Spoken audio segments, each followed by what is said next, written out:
Եթերում հայրենիք Սփյուռք հաղորդաշարի հերթական թողարկումն է։ Բարև ձեզ սիրելի հեռուստադիտողներ։ Բարեկամներ, լարված է աշխարհի քաղաքականությունը, սեղաններին են դրված միլիարդների խնդիրներ, ազդեցության խնդիրներ, տարածքների խնդիրներ, նոր տարածքների ստեղծումներ, ատոմական պատերազմի վտանգներ, Հնդկաստանի եւ Պակիստանի միջև, ինչպես նաեւ կասկածում են նաեւ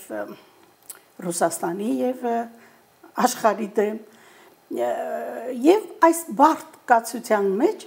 մենք ուղղակի մի 2000 կիլոմետրով հետկանք դեպի Հայաստան։ Ինչ է կատարվում Հայաստանում վերջապես պատկան մարմինների երկարատև քրտնաջան հրաշալի արդյունքում հայտնաբերվեցին երկու հանցագործներ, երկու 75 տարեկան տատիկներ, որոնք կասկածվում են մորզեով իրար հետ խոսելու, հասկանում եք, մորզեն գաղտնագիրն է, ծածկագիրն է, երկու տատիկները իրար հետ մորզեով են խոսել, և ոտքերին էլ դրված է հիմա չփախչելու այդ շղթաները, չգիտեմ սա դաժան կատակ է, դաժան ողբերգություն, թե իրականություն, ուղղակի քեզ մնում է ընդամենը ասել, ողբամ քեզ հայ ժողովուրդ, այսուր ենք ասել, արդեն մեր պայքարը գնում է ոչ թե կոռուպցիայի մեջ թատախված տարիներով Հայաստանը կեղիքած կերած հանցագործների, այլ ընդամենը երկու անմեղ տատիկների, որոնց հաջողվեց բռնել և ոտքերին շղթա դնել։ Չգիտեմ, շատ դժվարանում է, քանի գնում դժվարանում է նաև մեր աշխատանքը, որտեղ մենք չենք կարողանում արդեն ձևակերպումներ տալ, չենք կարողանում գնահատականներ տալ, մենք հանդիպում ենք այնպիսի երևույթների, որ ուղղակի ահասարսուռ է դառնում։ Բարեկամներ, այսօր ես զրուցում եմ Հայաստանից եկած հյուրի հետ, քաղաքականության թեկնածու, ինքնության հեղափոխության շարժման ղեկավար Սուրեն Պետրոսյանի հետ։ Ողջույն, պարոն Պետրոսյան։ Բարև ձեզ։ Ուրախ եմ ձեզ հայրենիք Սփյուռք հաղորդաշարում տեսնելու համար։ Շնորհակալություն հրավերի համար։ Եվ ուրախ եմ, որ ծանոթանալով նախնական զրույցում ձեզ հետ բավականին տպավորվեցի ձեր հասունությամբ։ Իհարկե, ես այդպես էլ հետևել էի ձեր էջերին եւ ուրախությամբ պետք է շեշտեմ մեր հեռուստադիտողների համար, որ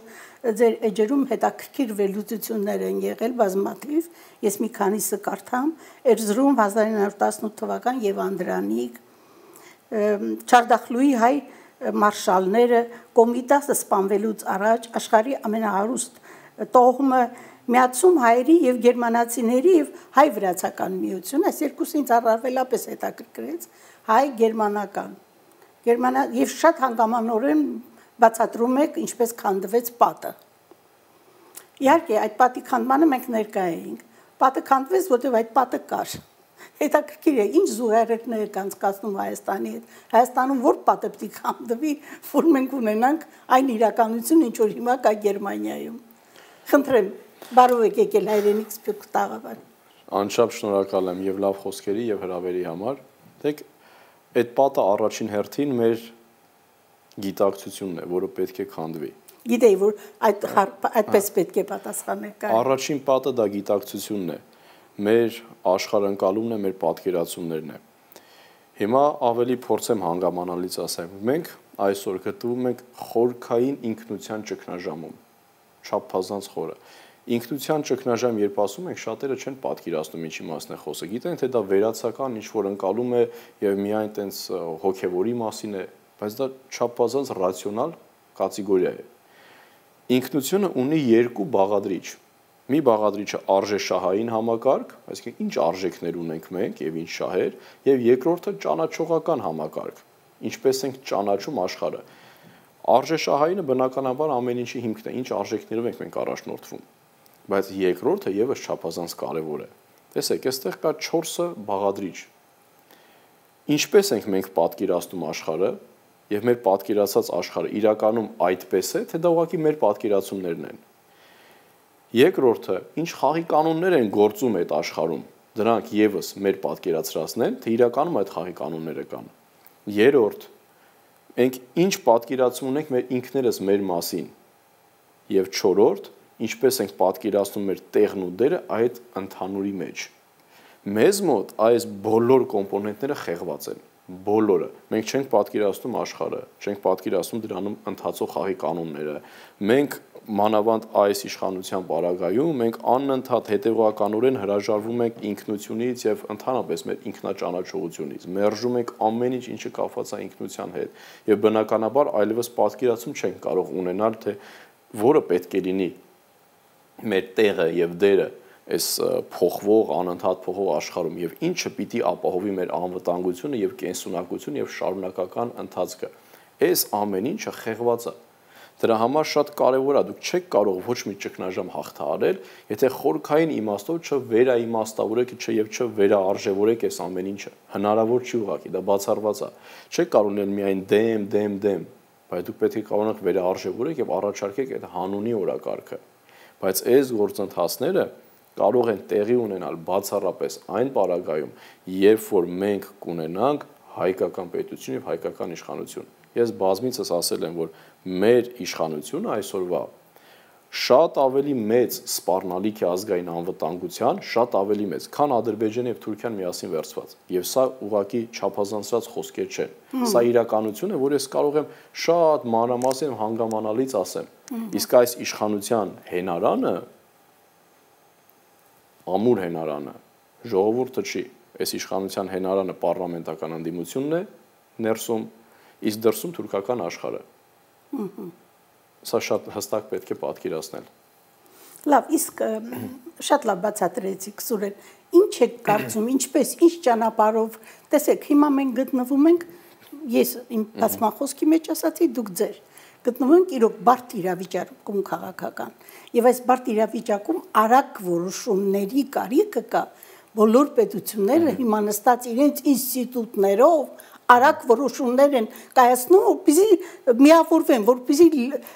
ընդունեն այդ որոշումները եւ իրենք են սկսում վերլուծել ինչպես, ինչ ճանապարհով։ Ես ուզում եմ հասկանալ, Հայաստանը ունի քաղաքական ինստիտուտներ, դրվում են այդ հարցերը, աշխարհի հարցերը, այն ինչ որ կատարվում է,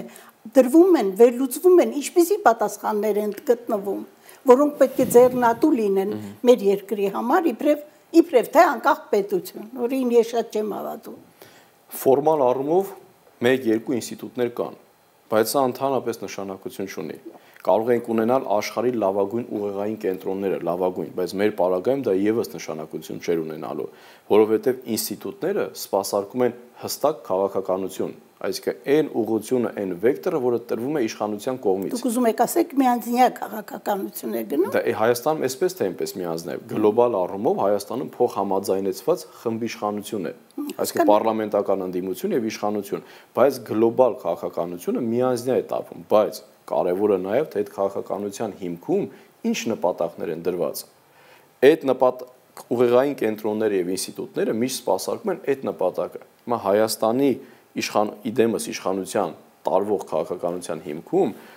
դրված է հակահայկական օրակարգ իր բոլոր կոմպոնենտներով։ Հետևաբար ընդհանրապես նշանակություն չունի մեր համար, թե այդ ինստիտուտները ինչպես կգործեն, լավ կգործեն, թե վատ կգործեն։ Միևնույնն է, իրենք նպաստելու են այդ հակահայկական օրակարգին եւ ընդհանրապես աշխարհի իրենց գործը արդեն նպաստելն է հակա հենց դա է դրա համար այս պարագայում նույնիսկ եթե դա չեն անում ուրեմն ինչ ինստիտուտների մասին է խոսքը ինստիտուտ որպես այդպեսին կա բայց իրենց բովանդակությունը իշխանությունը սպասարկելն է բնականաբար ներողություն բայց այստեղ շատ կարևոր մի բան կա հետեւաբար տեսեք այս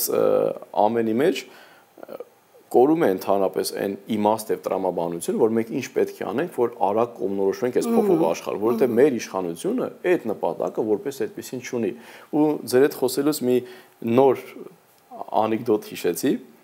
ասում են, գիտեք ինչի համար Նիկոլ Փաշինյանը եւ քաղաքացիական պայմանագիրը չեն սիրում ֆուտբոլ, ատում են այդ սպորտը։ Ասում են ինչի համար։ Ասում են, որովհետեւ նրանք չեն հասկանում իմաստը որն է 90 րոպե վազել, եթե կարող ես միանգամից հանձնվել։ Դա նրանց առաջ ուրիշ անեկդոտ էլ կար, որ ֆուտբոլը ինչ է իրենից ներկայացնում, ասում եմ բանական մարդիկ մի գնդակի համար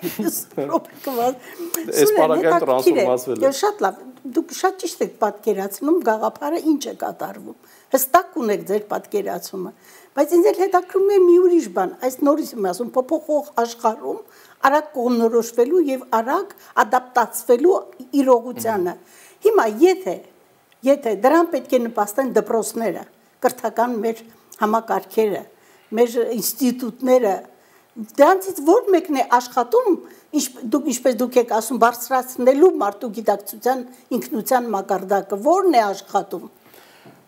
Այսօր դրանցից որևիցե մեկը չի աշխատում։ Ինչպես ենք բարձրացնելու։ Կան Հայաստանում որոշակի ոչ ֆորմալ դպրոցներ, այլ թվում մենք էլ ունենք դպրոց քաղաքական դասընթացներ, որոնք փորձում են դա անել, բայց դա համակարգային չի, դա արդյունք չի կարող տալ։ Այսօր մեր կրթությունը հետևականորեն տարվում է դեպի ապաազգային եւ ինքնությունից հրաժարման մոդելով։ Լավ, ինչ է ձեր ծրագրի մեջ, ինչպես պայքարել դրա դեմ։ Դե չկստացվի Դոն Կիխոտի ջրաղացի թևերի հետ պայքար։ Իհարկե, շատ կարևոր է, որ մենք իրավիճակը լավ պատկերացնենք։ Պատկերացեք, կա երկու հաբ։ Մեկը վիտամիններ են, որոնք ավելի օգնում են, ավելի բարենպաստ են սարքում մարդու վիճակը։ Մյուսը մի հաբ է, որը խմելու ժամանակ մարդուն կարող է վերակենդանացնել։ Չգիտեմ, կարող ենք ասել դա անտիբիոտիկ կասենք կամ չգիտեմ ինչ կասենք։ Հիմա պատկերացեք, մենք որպես մարդ այս պահին կարելի ասել դրա կարիք ունենք։ Էլեքսիրի կարիք ունենք։ Վախճանից 5 ենք պակաս։ Հիմա եթե այս մարդուն տանք ուղղակի վիտամիններ, դա ոչ մի բան չի ազդում։ Պետք է այդ մարդուն կոպիտ ասած վերակենդանացնել։ Արմատական փոփոխությունների կողմնակիցն եք դուք։ Հետևաբար, ինչքան խորն է ճգնաժամը, այնքան խորքային պետք է լինի դրա լուծումները։ Առաջին անհրաժեշտ, բայց ոչ բավարար պայմանը, ոչ բավարար, դա իշխանության փոփոխությունն է։ Եթե Հայաստանում չձևավորվի հայկական իշխանություն, երբեք մենք չենք կարող ունենալ կրթական համակարգ, որի հիմքը կլինի իրականում ազգային։ Սա անհրաժեշտ ոչ բավարար, բայց միևնույն ժամանակ մեր խնդիրը միայն Նիկոլ Փաշինյանից հրաժարվելը չի։ Ես կրկնում եմ, ինքը մեր ազգային անվտանգության համար մեկ սպառնալիքն ավելի մեծ, քան Թուրքիան եւ Ադրբեջանը միասին վերցրած։ Բայց մենք պետք է գիտակցենք, որ ինքը նաեւ այս 30-ամյա համակարգի հետևանքն է։ Դուք չեք կարող լինել իրականում անդիմադիր կամ իրականում ուզենալ փոփոխություններ, դեմ լինել Նիկոլ Փաշինյանին, բայց դեմ չլինել իրեն ծնունդ տված այդ համակարգին։ Այո, իհարկե։ Հետևաբար Չէ, վերջինաշով դուք տարբերություն մի դրեք։ 30 տարին նույն Նիկոլն է։ Դες երևույթը դրա համար ասեցի։ 30 տարի նույն դիմություն, ընդդիմություն, 4 ղեկավարները պլյուս ինքը։ Դրա համար հիմա ես դրա համար մի հարց, որ ես անընդհատ դրա մասին խոսում եմ եւ կուզեմ հենց այս տաղավարից է դա բարձրաձայնել։ Միշտ ես դրա մասին ասում եմ, որ ինչպես ստացվեցի, որ մենք ԽՍՀՄ-ի ժամանակահատվածում չունենալով ազգային անկախ պետություն, դարվում էր ազգային քաղաքականություն։ Ունեցանք այնպիսի անկախության սերունդ, որը գիտակցելով ինքնություն ունենալով իրականում ազգային ինքնություն, նույնիսկ կարողացավ ազատագրել Արցախը, բայց ունենալով անկախ պետություն, ձևավորվեցինք մի սերունդ, որը անկախության գաղափարի հետ աղերս ընդհանրապես չունի, հպատակային քաղաքականության ջատագովն է, եւ դա արտահայտվում է ոչ միայն դրսի արտաքին քաղաքականության, այլ նաեւ ներքին քաղաքականության։ Մենք ինչպես ենք, չի ասում են, գիտեք ինչ, մեզ պետք է հովանավորներ, Ռուսաստանը չլինի, լինի Ամերիկան, Ամերիկան չլինի մյուսը։ Մենք ուզում ենք հպատակ լինենք։ Եվ նույնը ներքին քաղաքականությունում այդպես։ Այդ հպատակությունը դրել են մեր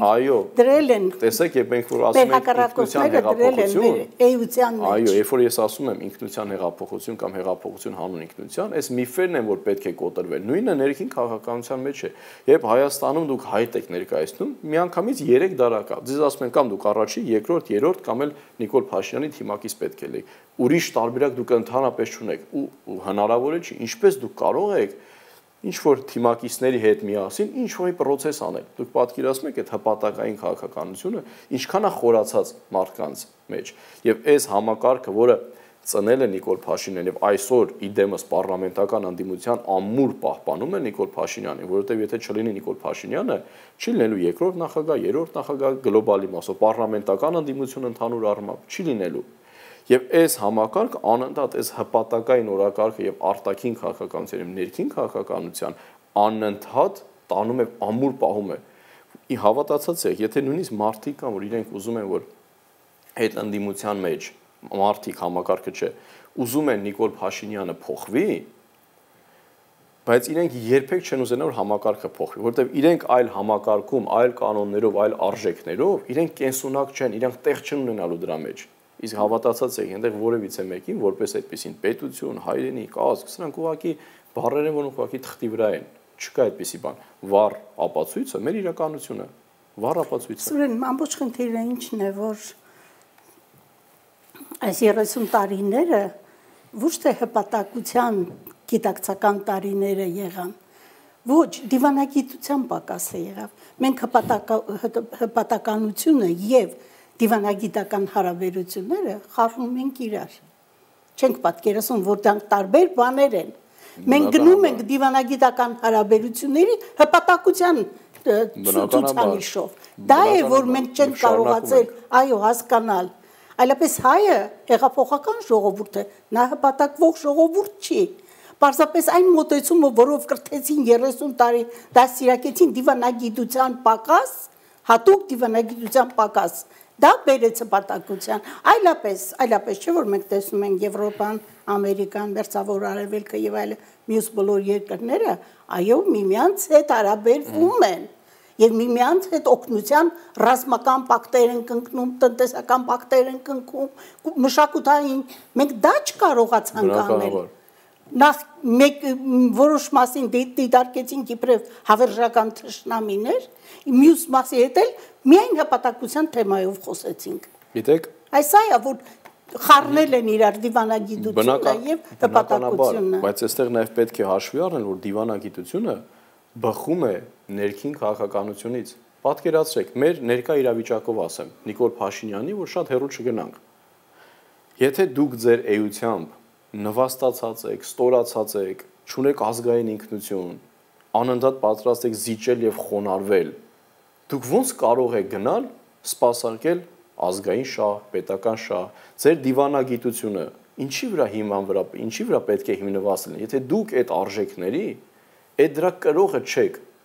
ինչի հիման վրա պետք է դուք գործեք։ Ամեն մարդ գործում է այն արժեքների հիման վրա, ինչի կրողը ինքն է։ Չի կարող, պայմանական եմ ասում, նվաստացած մարդը վարի արժանապատիվ քաղաքականություն։ Կամ օրինակ, չի կարող, դա այս հաջորդ ասածս բոլոր ղեկավարներին է վերաբերում, չի կարող մարդը, ում միակ եւ բացարձակ շահը ֆինանսական օգուտն է, սպասարկի հանրային եւ պետական շահ։ Չի կարող, դա հնարավոր չի։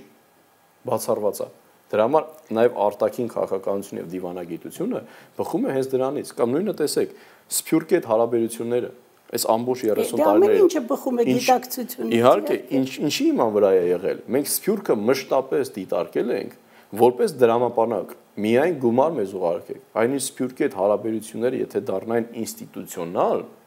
սա ամբողջությամբ այլ պատմություն է։ Դա էլ ուրիշ պատմություն է։ Դա էլ Ռուսաստանի ճնշման արդյունքն էր, որ մինչև այսօր կա։ Բոլորը կարող են ձեզ ճնշել, բայց ձեր պատասխանատվությունն է։ Ճնշումներ լինում են, պետք է անել։ Երբ որ ղեկավարը նստում է, մինչև նստելը, ինքը ղեկավար է, գիտեք, ես իմ խոսքը ունեմ, իմ լեզուն ունեմ, իմ բան։ Հենց որ նստում է, իրեն անմիջապես կանչում են, ասում են, դու ոչ քո խոսքը ունես, ոչ քո լեզուն ունես, ոչ քո դիվանագիտություն ունես, դու գտնվում ես համաշխարհային արենայի վրա, ուրեմն պետք է ենթարկվես, լսես, կառավարվես եւ ով ուժեղ է, նա էլ կառավարում է։ Եւ այդ դեպքում ինքը դառնում է ընդամենը բան, մարիոնետ, ցանկություններ կատարող։ Սա էլ ուրիշ քաղաքականություն է։ Նայեք, ես դեռ 20 տարի առաջ գիրք գրեցի, ես այդ գիրքը կտամ ձեզ, դուք անպայման կարդացեք, այդտեղ մի ամբողջ ժամանակաշրջան է քաղաքականություն եւ իրականություն։ Եվ առաջի բանը, որ գրեցի աշխարհը ուզում է մեզ սփյուռք տեսնել, ոչ պետականություն։ Ինչու՞, որովհետեւ հայերը դարերով համարվել են, այսօր էլ համարվում են հեղափոխական ժողովուրդ, հանճարեղ ժողովուրդ, արարող ժողովուրդ։ Եվ լավագույն տարբերակը գտնված է տարեք օգտագործեք, շպրտեք, տարեք օգտագործեք, մենք շպրտված հանճարեղ հասարակություն ենք։ Այսօր էլ ենք այդպիսին։ Գնում ենք առուսում ենք Վրաստան, Թուրքիա, Սումգայիթ, Եվրոպա, ամենտեղ հենց որ հարստությունը հասնում է ապեգուի, հանում վռնդում են ունեցվածքը ձեռքից վերցնում են։ Դա բնականաբար, որովհետև ինչու, որովհետև ժամանակին այն բաները, արժեքները, որ մեր ձեռքից խլեցին, մեր գիտությունները մեր ձեռքից խլեցին, այդ ոչխարային հնազանդությունն էլ մցրեցին մեր մեջ։ Հնազանդ լինելը այնքան հեշտ բան է, շատ հեշտ բան է։ ապա փորձիր այդ հնազանդության դեմ գնա, տեսեք քանի պետություն ատամ ցույց կտա քեզ։ Եվ մեր աշխարհագրական դիրքն էլ քանի որ նպաստավոր չէր, մենք շատ հանգիստ գնացինք, հա, լավ չեն ղեկավարները, վերջ գնացինք Ամերիկա, լավ չեն ղեկավարները, գնացինք Ռուսաստան, հեշտ ենք հանձնվում սուրեն, սա պիտի մտցնել մեր երիտասարդների գիտակցության մեջ, որ չի կարելի հողը փողով փոխել, հողը հանգստությամբ փոխել, բարեկեցությամբ փոխել, որ հողը մի արժեք է, որ ամենաթանկն է աշխարհում, ամեն ինչից թանկը։ Գիտեք, ես համաձայն եմ դրա հետ, բայց կա եւս մի պարզ ճշմարտություն։ Ազգը եւ ժողովուրդը շատերը այսօր հնովում են ժողովրդին եւ ազգին, ասում ինչպես է սա հանդուրժում եւ այլն, բայց կա շատ պարզ ճշմարտություն, որ մի ժողովուրդը լինում է այն արժեքների, այն մոտեցումների կրողը, ինչ լինում է իր քաղաքական վերնախավը։ Անպայման այդպես է։ Դա պատմական բացարձակ ճշմարտություն է։ Դա աքսիոմ է։ Իրականությունը ձևավորվել է 30 տարիներից ավել էս ընթացքում է ձևավորվել։ Իսկ ինչ վերաբերում է, գիտեք, որ մեզ կարող են խանգարել։ Մեկը կարող է ասել Ռուսաստանը խանգարեց, մեկը Արևմուտքը, մեկը Իրանը, մեկը մյուսը, բայց հենց գինը դա է 5000-ից ավել ազգ կա աշխարհում, 10,000-ից ավել էթնոս, 15,000 էթնոս մոտավորապես, բայց պետություն ունեն 195-ը։ Պետությունը ազգային ինքնությանը քաղաքական բովանդակություն տվողն է։ Դա շատ քչերին է տրված։ Հետևաբար գինը նաև դա է։ Եթե դուք ունակ չեք ունենալու պետություն, դուք չեք ունենալու, այդ սպառնալիքները միշտ ունելու են, որևիցե մեկի համար պետք չի, որ մենք ունենանք պետություն, առավել ևս ուժեղ պետություն եւ այլն, բայց մենք չպետք է դրանով անընդհատ, ինչպես մեր քաղաքական վերնախավն է մշտապես արել, անընդհատ գեներացնենք եւ առաջ բերենք ողբի օրակարգ։ Մենք լավն ենք, մենք խեղճ ենք, մեզ թույլ չտվեցին, ոչ մեկի չի հետաքրքրում այս աշխարհում, քեզ ինչ թույլ տվեցին եւ ինչ թույլ չտվեցին։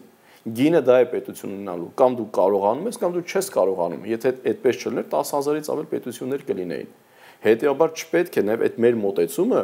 տեսեք, մեր այս ամբողջ ընթացքում առաջին նախագահից սկսած մինչև այսօր գլոբալ իմաստը տրամաբանություն հետևյալն է։ Ոնց որ բոլորի մոտ լինի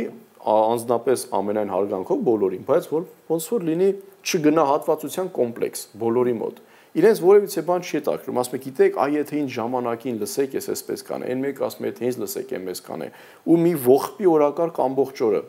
Մենք, գիտեք ինչ, մենք լավն ենք, մեզ չգնահատեցին, մենք ուզում ենք։ Սուրեն ներողություն պետք է ձեզ ընդհատեմ եւ ասեմ հետեւյալը, որպեսզի հասցնեին այդ գաղափարին, որ մենք խեղճ ենք, դա դարերով եղավ։ Տեսեք, մեր ձեռքից ինչեր վերցրեցին։ Չէ՞, ծրագրված լրիվ ծրագրված եւ հզոր պետությունների կողմից։ Ինչեր եւ շարունակում են մինչեւ այսօր վերցնել։ Արդեն դա այն վերցնել է, որի դեմ փոքրիկ Հայաստանը իր ռազմական տկարությամբ, անգամ Իսրայելի նման պետությունը այսօր խեղճացնում են, կամք են թելադրում։ Իսկ մենք որ չունեցանք այդ հզորությունը, որտեղ ուղղակիորեն Ռուսի ազդեցության տակ էինք եւ ինքնուրույն ոչինչ, ոչ ատոմ, ընդ որում ատոմը ստեղծողը Հայն է եղել։ Ռուսաստանը հայերին է պարտ ատոմ ունենալու համար եւ ատոմն էլ ստեղծվել է Հայաստանի լաբորատորիայում Սևանում եւ փորձարկվել է Ուրալում, որովհետեւ խեղճացրեցին իրոք պետական մակարդակով եւ մինչեւ այսօր Նախիջևանը վերցրեցին, մեր պատմական Հայաստանը վերցրեցին, մնացած բոլոր մինչեւ նայեք Գանձակ, ամեն ինչ որպեսզի դա անեն դարերով հատուկ քաղաքականություն է կիրառվում հայի հանդեպ, ուրիշ ազգերի հանդեպ չի կիրառվում, ինչու հայի հանդեպ, կրկնում եմ, հանճարեղ ժողովուրդ է, առաջ առնում են, չեն թողում։ Տեսեք, իմ ասածը հենց դրա մասին է, որ եթե դուք երկրի ղեկավար եք, դուք առաջնորդում եք ազգը, դուք չպետք է ողբի օրակարգ գեներացնեք։ Ինչքան է որ իրականությունը այլ է եղել, մեզ փորձել են ճնշել եւ այլն, մենք ունենք պատմության մեջ վերջի երևի 700 տարիների ընթացքում ունենք հաղթանակ, Արցախն ունենք ազատագրված, ամբողջությամբ նոր հնարավորություններ կա։ Դա հաղթանակ չէր, ես էլ ձեզ հիմա հակառակն եմ ասում։ Դա հաղթանակ չէր, դա կրկնակից տրկացում էր, որտեվ եթե մենք հաղթեինք, մենք պետք է միանայինք Հայաստանի Արցախը։ Միացավ։ Ով չթողեց։ Դրա մասին ես ասեք։ Ուրեմն ինչ որ անում են արդյունքը կտրելն է։ Հիմա ասեմ, բայց ինչ որ եթե անում են կապ չունի, բոլոր պետությունները, գերտերությունները շահեր ունեն Հայաստանում եւ տարածաշրջանում եւ դա պատահական չի, դա կլինի Ռուսաստանը, կլինի Արևմուտքը, կլինի, չգիտեմ, Թուրքիա, մնացածը, բոլորը ունեն շահեր։ Մենք չպիտի քաղաքականությանը նայենք որպես բարոյական ինչ-որ կատեգորիա եւ ասենք ինչու մեզ հետ վատ վարվեցին։ Բոլորը ունեն շահեր։ Շահերը միշտ կարելի է կառավարել, Սուրեն։ Ես համաձայն եմ, դե հիմա տեսեք, ես հենց այն ինչ որ դուք ասում եք, ես դրա մասին բազմիցս խոսել եմ։ Եվ ես այդ հարցը շատ եմ տվել, ասեմ, ինչպես ստացվեց, երբ որ մենք շարժումը եղավ միացում եւ հանկարծ դարձավ ինքնորոշում։ Ոնց տրանսֆորմացվեց դա։